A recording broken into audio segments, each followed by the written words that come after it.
Derek, it's great to have you back on the podcast. How you doing? Or well, you to be on my podcast this time. Yeah, man, it's a pleasure.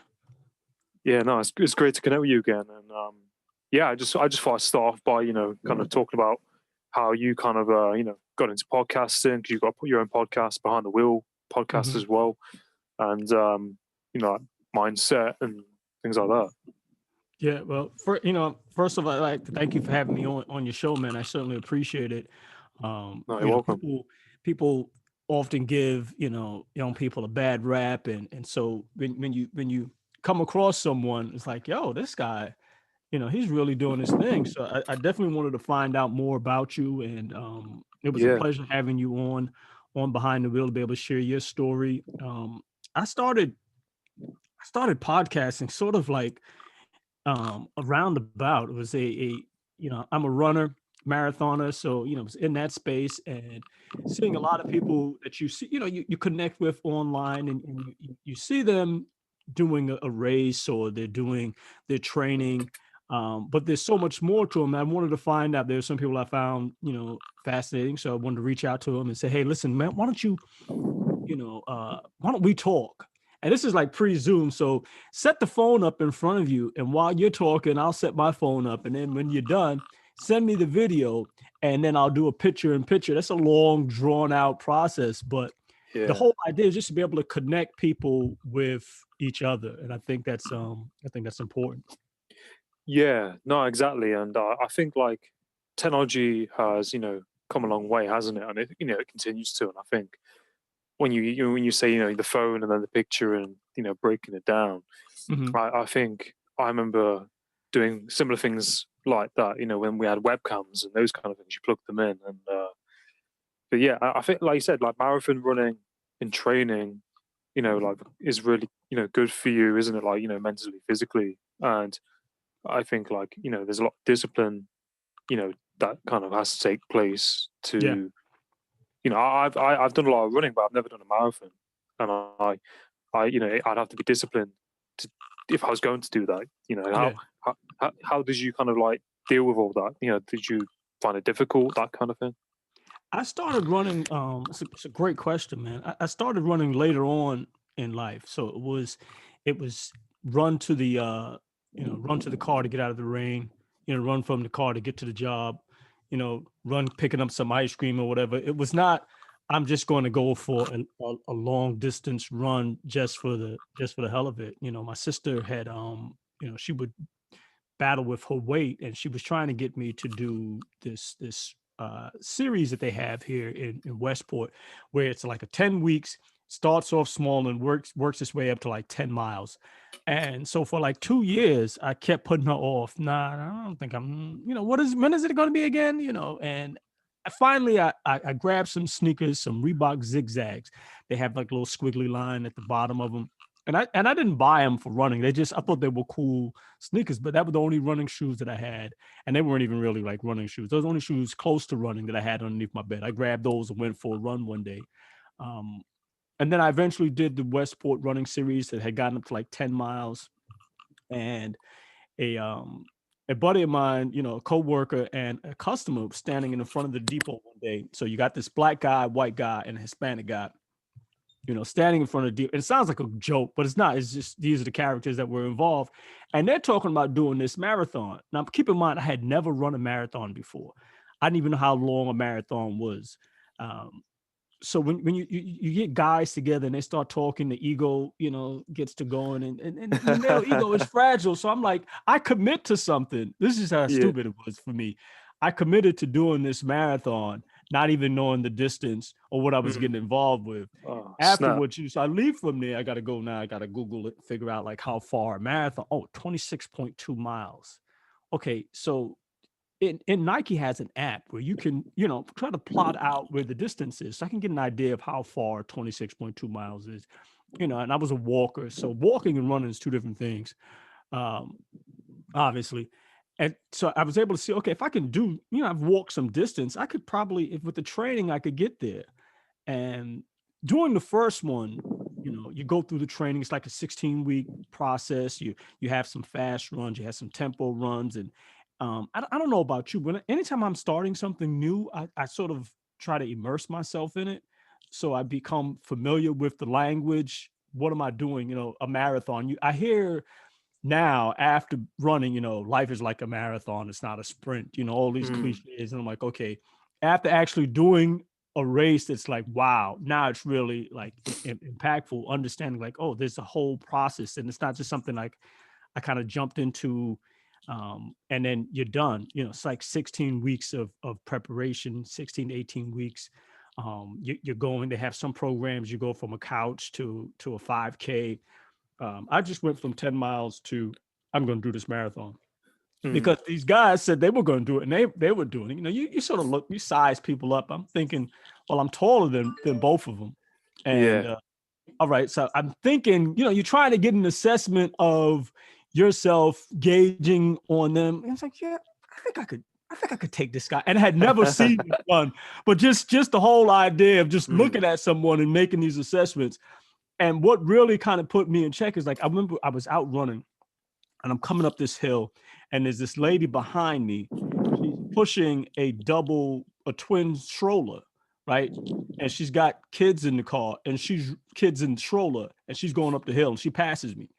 So naturally I got to pull over and, tie my laces or whatever. I can't like this woman.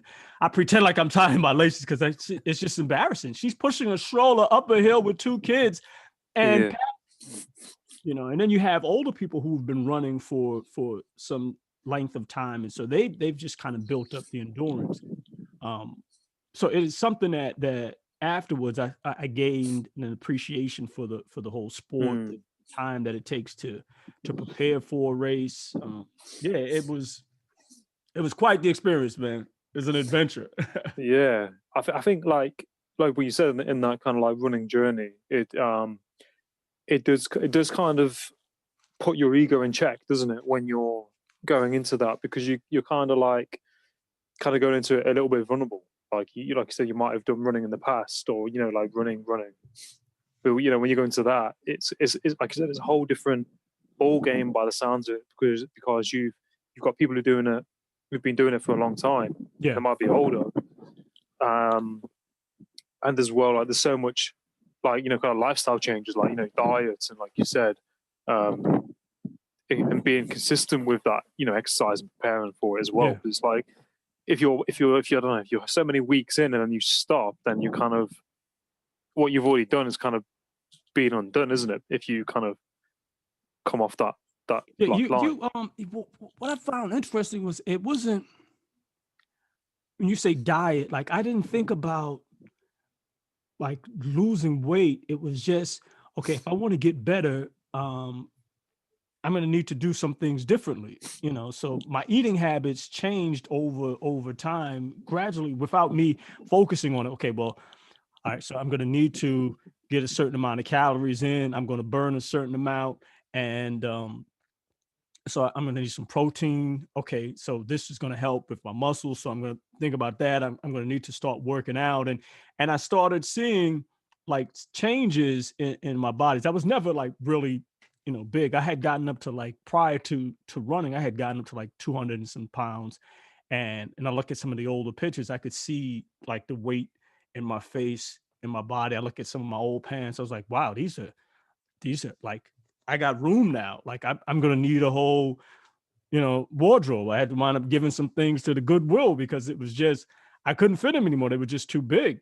So that was like one of the benefits of running. And then it became like a personal, like a goal, a personal like standard. Like, I'm going to set this target out. Like I finished my first one in 5 hours and 25 minutes. And there's this lady that was in front of me. Bad enough it was a woman. It was a white woman in front of me. And it didn't even look like she was running, man. When I tell you, she had on like a peach top. Her hair didn't look out of place. She had on peach shades, black tights. And she was graceful coming across the finish line. So I cut her out of my pictures because I just couldn't have her in front of me.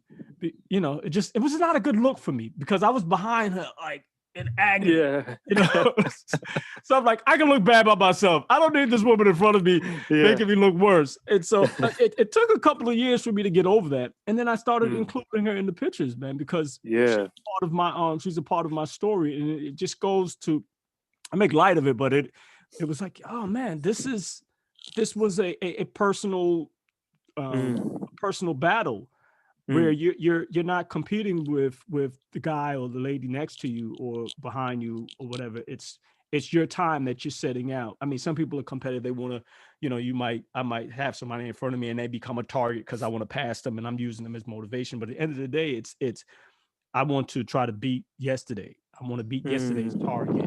I want to do better than I did the last race. So those became the goals that I was chasing. Yeah. No, I think that's a really good point, and I think it's great that you kind of, you know, you recognize that and you're able to process that, because I think that's kind of what's wrong with some people, is that, not wrong, but some people have that kind of going on. They're not aware of it, and they don't. They take that into, you know, other areas of life, and they let, you know, that then affects their life because they've got this, you know, kind of attitude as they don't want to kind of, do you know what I mean, be seen, you know, behind other people. But I think, like you said, you kind of recognize and you're able to, you know, use it and change it. And I think, like, there's always going to be somebody who is going to be, you know, a little bit better than you in you know, whatever sport. I did CrossFit for a while, you know, like CrossFit, and there was a lady, and she was like, I'm 26, she was about 40 something, like really small. And she was running laps around me. She was on these box jumps. She was like getting the weights, doing press ups, sprinting, and I was out of breath. And she was, you know, absolutely fine. And I was like, you know, I've got to push my, you know, if she can do it, you know, she's 40, and then, you know, I'm much younger. Like, there's no excuse. But I kind of felt a bit envious to begin with. But, you know, my ego got in check, and I was like, you know, what's going on here? So, but there's that definitely there's that balance with your ego, isn't there, in exercise and training, and it does kind of make you reflect. I think there's something very cathartic about exercise and martial arts and that kind of side of things. It definitely it put me in a space where it's recognizing, like, this is not, I'm not competing with the person that's standing next to me. You know, you're in a race and you're trying to, you'll get to a point where, depending upon your personality, you might be a very competitive person and you want to win. There's nothing wrong with wanting to win. Like this, I'm not saying, you know, it's everybody's just out here, everybody's gonna get a participation medal. Yeah, everybody's gonna get a participation medal, but there's some people who want to win, and there's nothing wrong with saying, you know what, I want to be better. I want to be the best that I can be. I think what happens is when that gets to a point where you're saying, well, I want to win at all costs, and if that means I've got to start taking enhancement, you know, drugs, then so be it, you know, because I want to win. Then that's where it gets, you know, your pride then becomes, it's not driving you to do better. It's like, it's in the driver's seat, and it's like saying, yo, we got to win. And so whatever it takes, you know, by any means necessary, let's just win this race. And that's not for me, you know. That might drive some other people, but that's not what I got into running for. It started to really change the way I sort of viewed life, because prior to that, I wasn't running, so there wasn't a stress reliever. You know, it was just work, and you can be on this treadmill on work. You know, you're trying to climb the ladder, and you're just going. You know, and not realizing, okay, so you've accumulated some things, which is fine, that's good, but you got to have some sort of balance. You got to have some sort of outlet to, you know, to keep even if you're functioning you want to continue to function at a high level, you've got to take care of your body. There's no way of doing it without your body and your mind. And, you know, in order for that to stay sharp, you've got to work out. So just going to work and just coming home is like, that's not a good look, man. Yeah, no, I definitely agree. And I think, like, I remember, like, when I had things happen in the past, you know, when I was like a teenager, I remember like running helped me a lot, and Mhm. I think, you know, it increased my self-esteem, and I think that's one of the things about running, isn't it? You know, you feel better because you over time you see yourself progressing and getting better and at something. And I think, like you said, if you're just working and going back and forth all the time, you know that you haven't got that kind of stress relief. And I think running's a great stress relief Yeah. for that. And Yeah. you know, it's got so many benefits. You know, for your body, you know, your mental health. I know. Is it somebody said to me? It's better for your legs to run on treadmills. I don't know if that's accurate or not, but I think I think there are times when I talk to people and I don't know if they feel like I don't I don't really want to feel bad that you're not running, but some people they just start talking to me and they start telling me giving excuses as to why they can't run. And it's cool. Like I'm I just like it, you know, mm, but it's bad for your knees. You know, sitting is bad for your hips. Sitting yeah, is bad for you, and you're not doing anything. Sitting all yeah, day is not a good look, man. It's not good for you. But nobody tells you, well, you're sitting all day. They want you sitting at that desk getting that workout. You know, yeah, that nobody is telling you, but I think it's because self-consciously they feel bad. Like I should probably be doing this, but I can't because of my knees. Okay, mm, then you can't do it. It's cool, but don't make it seem like it's really it's not the yeah, pounding. If you're building up people play basketball, they're jumping up and down, boom. mm, Baseball, you're moving, you're running. They don't just start running, and the whole idea of I want to be good at it right out the gate is mm, where people like people fall prey to, like, and they stop because they see like a Kipchoge he runs so gracefully and he looks like he's just elegant, or Mo Farah, there's just something about them and it looks great, for pictures, and they're capturing it, the photographer is there, and it's like, wow. And then you look at yourself, I look at myself like in a shit like, yeah, well, I'm not that guy, but you're starting out, so you mm, might stop. yeah. So, No, but if that's you fine. this is Siri, like, think I'm talking to her. I'm not even talking, I'm not even saying anything. Yeah. But so you get to a point where, you get over that, and then you get to this, well, now you're in this like zone where it's like, I'm just doing it because I enjoy Mm, doing it. But if you're going, you go to the gym and you're doing some, or even at home, squats and some lunges, and you're building those muscles up around your knees, and you're finding out about the form, and you're not over extending yourself. You're not trying to do too much in a short period of time. You do it gradually, and you're gonna find, oh, this is not so bad. mm, This is not so bad. That first run, I made it around the block and my legs were burning, like they were mm. itching. Like, I'm like, what is that feeling? I called my sister up, on the first run. Yo, Yvonne, I went for a run. And she's like, yeah, how far did you go? I said, I made it around the block. And it was like this silence. And I could just imagine, it's like, that's it. That's all you did, was like, you went around the block. But that was an accomplishment for me. That was a start. And the Mm, beginning stages, people feel like, oh, you know, this period. I'm not, I don't know if I want to.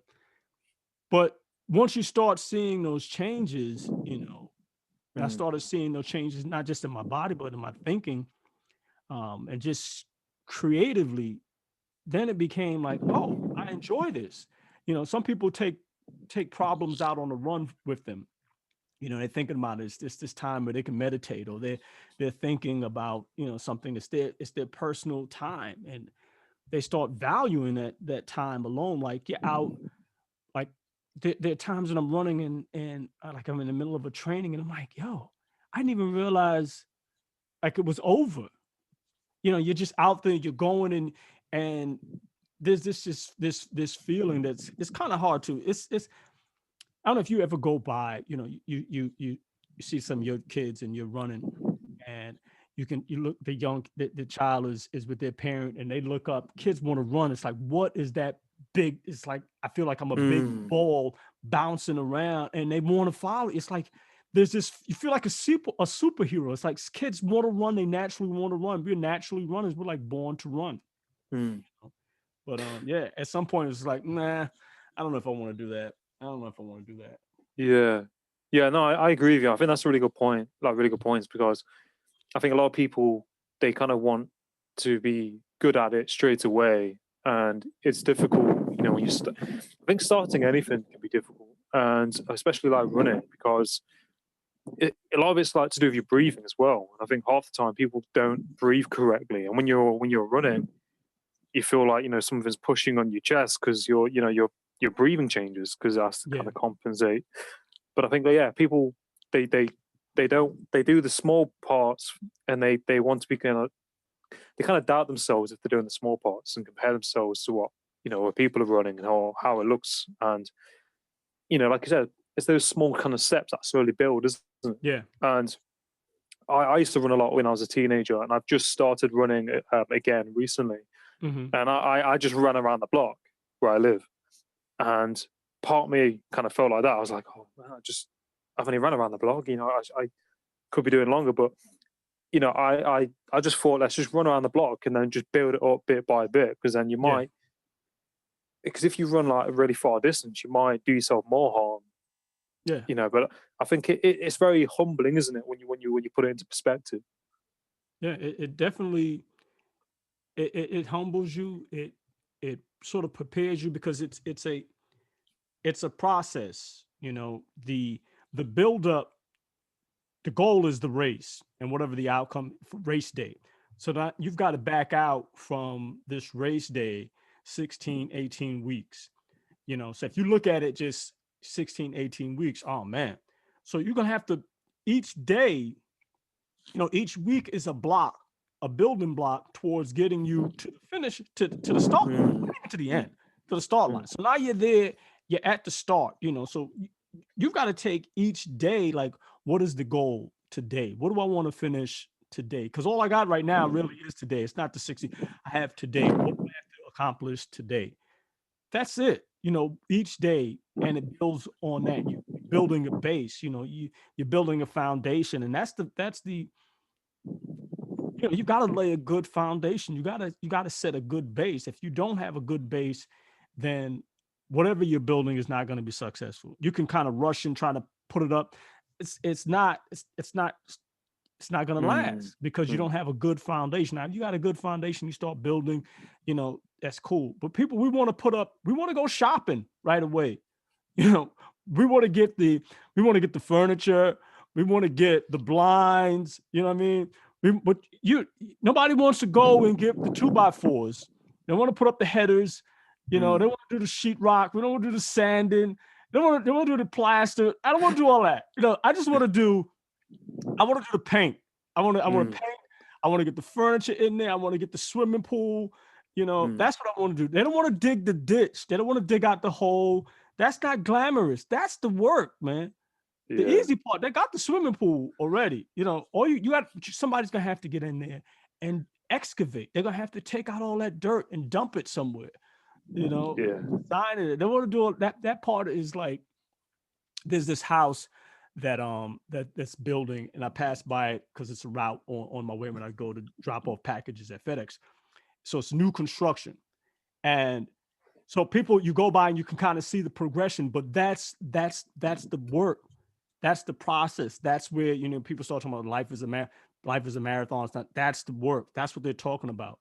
So those steps in between, but you've got to put those, you can't cheat the process. You can't go and get cheap wood and trying to build this mansion and thinking that, over time that it's going to still be there. It's not. You can't skimp. You can't skimp on the on the product. You're making something of value. You got to put the time in. You're gonna have to get up. You set up your schedule. Maybe you're not a morning person. Maybe you got to do your runs at a different point in the day. People are on this. You got to get 4 o'clock, 5 o'clock in the morning. If you're not a morning person, you're not even so much morning. If you know that you are not, you're not accustomed to getting up. Why are you gonna do this to yourself? Set this alarm for 4 or 5 o'clock in the morning. And then, I'm not getting up. Yeah. Unless you're going to get into the pattern of doing it. Like, why are you doing this? What is your why? Why do you want to accomplish this thing? And I think once you identify that, then it's like you get to a point where it's like that first day of school and nobody gets so excited to get there.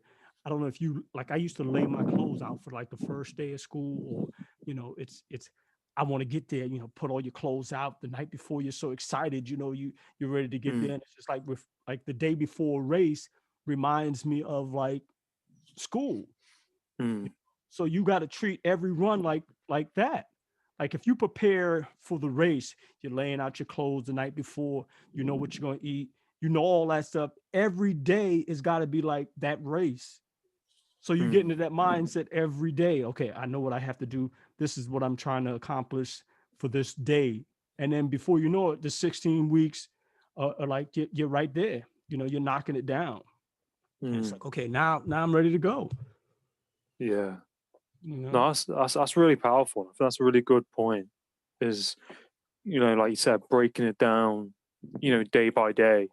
Yeah. And it just kind of builds, doesn't it? And I think once you get into that routine, it just becomes like clockwork. You're just doing it, and you're not thinking about it because you're just kind of so accustomed to that kind of habit of just doing it. You're right. Yeah, it becomes like a habit, and that's what you wanted to get to. Where now it's just automatic. You just know.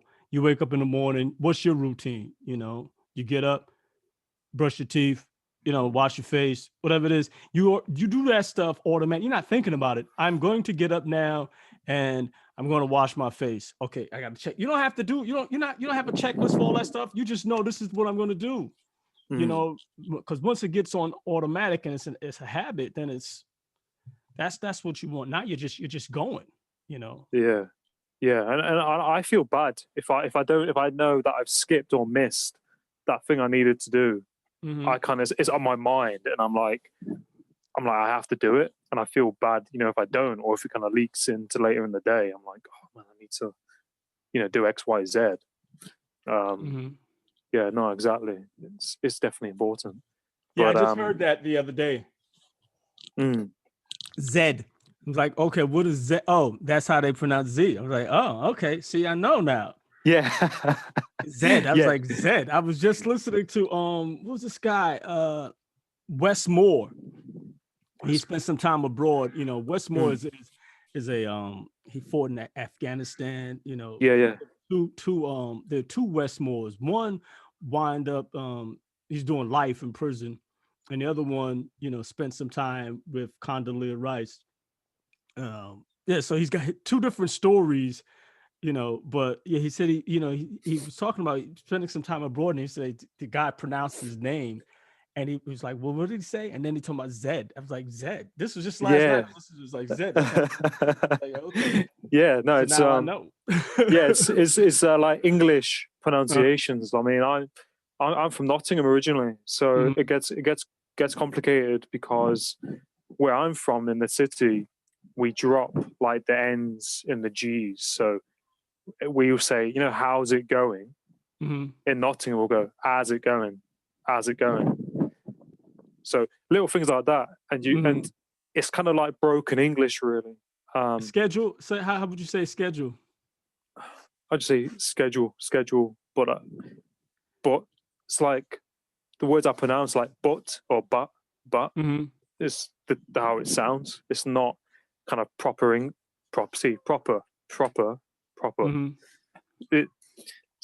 But when you go to parts of England, there's so many different accents and so many different ways people pronounce things, so it kind of gets really complex. Yeah. But no, it's interesting. Yeah, my mom used to listen to watch James Bond. Oh, nice. He recently passed, and Monty Python's Flying Circus. So a lot of these shows, you kind of hear the accent, like, oh, okay, this is it's cool. There's Peaky Blinders as well, which is set in Birmingham. The 1930s kind of razor gangs. Okay, yeah, Peaky Blinders. But no, it's cool. But no, I know you're thinking of time, Derek. But it's been great connecting with you and talking to you again on the podcast. And I kind of got like a last question. Like, who'd you say like your role models are, or like mentors, whether that's like professionally or personally? My mentor was Frank Mickens. He was I guess the most influential, one of the most influential persons in my life, because I was young and it was impressionable. He was a principal, Boys and Girls High School. I went to the high school before he became the principal. So I remember what the school was like. We had this was this show Joe Clark was in. Joe Clark. Well, Joe Clark was the principal of the school. He's like my modern day Joe Clark. I forget the guy who played the actor who played him in the movie, whatever. But he transformed the school, and it's like during the middle of the crack epidemic, and he showed me like what was possible, because you think about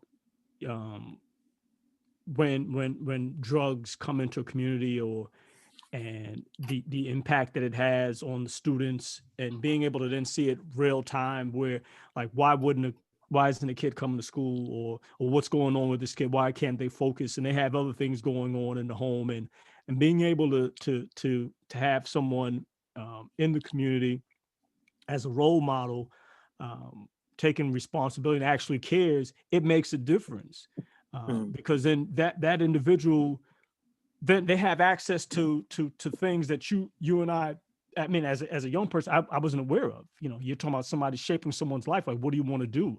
Where are you going to go? Like, he had gotten me a job, and I didn't even know. I dropped out of high school. I was a knucklehead. I wanted to hang out. I wanted to get high. I wanted to do a whole lot of other stuff. And so I wasn't, really like, school, whatever. I didn't know what I wanted to do.